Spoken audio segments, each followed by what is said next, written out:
I think that a lot of times I end these videos a little bit sooner than I should because I still need time to breathe. I'm not used to talking this much consistently that I still have to learn how to pause and breathe and not just rush everything out when I'm talking. I have to learn how to slow it down when I'm talking, saying what it is that I'm going to say. And it's the same thing in almost everything that we do, because when we rush things, they tend to get sloppy. And I'm not saying that you shouldn't pick up that momentum, pick up that production, that productivity. What I'm saying is that you want to not sacrifice the quality of the work that you're doing. You also want to take the time to make sure that it's being done right. And right now, I'm trying to push more videos out there, but at the same time, I don't want to just push anything out there. I don't want to just flood y'all guys with and girls with videos. I do want to be able to provide some kind of information that will hopefully help y'all out like it's helped me, because this information, I learned it from somebody else. I learned it from watching content as well. And now all I'm doing is paying it forward. Everything that I have learned, paying it forward. So hopefully that helps y'all guys and girls out there. And I was actually thinking about that today at the gym, because I went a little bit earlier than I'm used to. I woke up earlier than my alarm. I didn't snooze my alarm, but I shut it off before it even came on, because I was up before it. And what I'm trying to say is that I was at the gym and I'm trying to move more weight. And of course, the more weight that I push, the weaker that I feel. And it's gonna be that constant battle, because I reached a point where, what was I doing? I was doing an isolateral incline press. And on that incline press, my max was 195 of one rep. And now I'm at 195, 2 sets of 5x5s. So now that used to be my max alone, 195. I could only hit one of them. And now I hit 2 sets of 5 of them today. And I'm still getting frustrated because it feels like I'm not where I should be compared to somebody else. And I'm making a mistake by comparing myself to everybody else. I shouldn't be focused on what it is they're doing. But at the same time, I do want to get stronger, because why wouldn't I want to get stronger? That's what I had to ask myself today. Is like, I had one more to hit, and I guess in the middle of that rep, at the halfway point, I shook my head and I told myself no, and I punked myself out. That's what happened.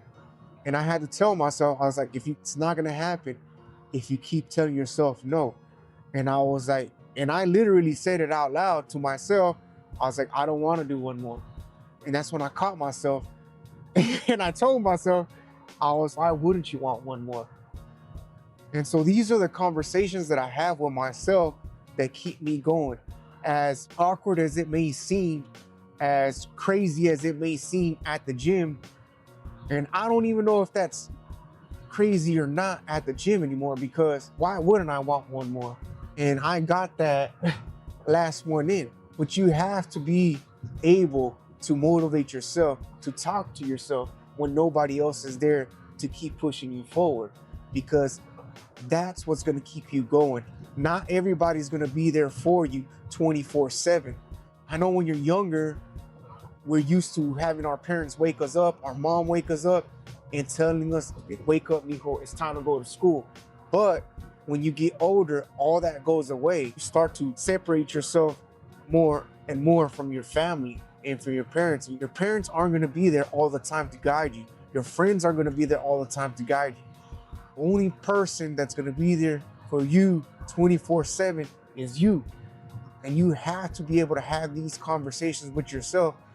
And I know that they say that you're not supposed to negotiate, but if that's what you have to do to keep yourself going, then that's what you got to do. Like, you got to find what it is that keeps you going. You got to get to know yourself better, because a lot of it, that's what it is. Like, you have to listen to yourself and get to know yourself better. What is it that you want to do? What is it that you like doing at the gym or you don't like doing at the gym?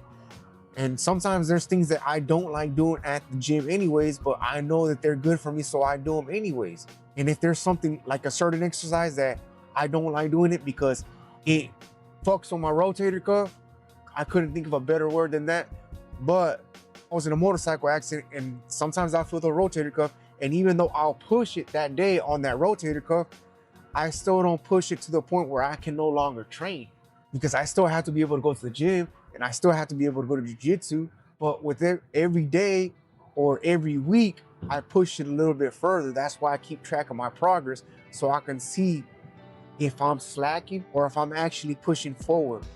I think one of the things that I started doing is that I started off doing 3x15s, lighter weights. And then I transitioned over into doing heavier weights, 5x5s, because they're heavier, I'm doing less. But then once I started getting easier, I started keeping track of the volume that I was moving. And then that's when I noticed that I was doing 5x5s at a higher weight, but I was moving less volume than I was with the lighter weight of 315s.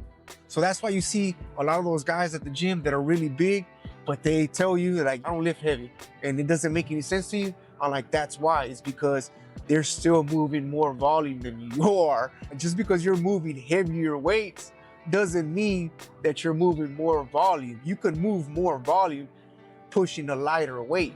And so I looked at that, and I think on average, I was probably moving more volume by about 500 pounds at a lighter weight, higher reps. And so the more that you keep track of your progress, the more that you find these areas of improvement.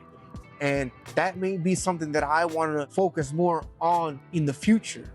Right now, I'm keeping an eye on it for sure, because I'm like, man, now I can move more volume with less weight, but it's more volume. I'm like, so I'm getting more of a workout while I'm moving more volume and less weight than when I'm pushing more weight and less volume. The only difference that's gonna be is that if I'm moving a heavier weight and less volume, then yeah, I'm gonna get stronger. So if that's something that you wanna do is get stronger, then that's probably what you wanna do, is that you wanna train 5x5s with a higher weight. But if you're injured and you can't lift a higher weight, or you're getting up there, you're getting older like I am, then you might wanna do 315s and move a higher volume.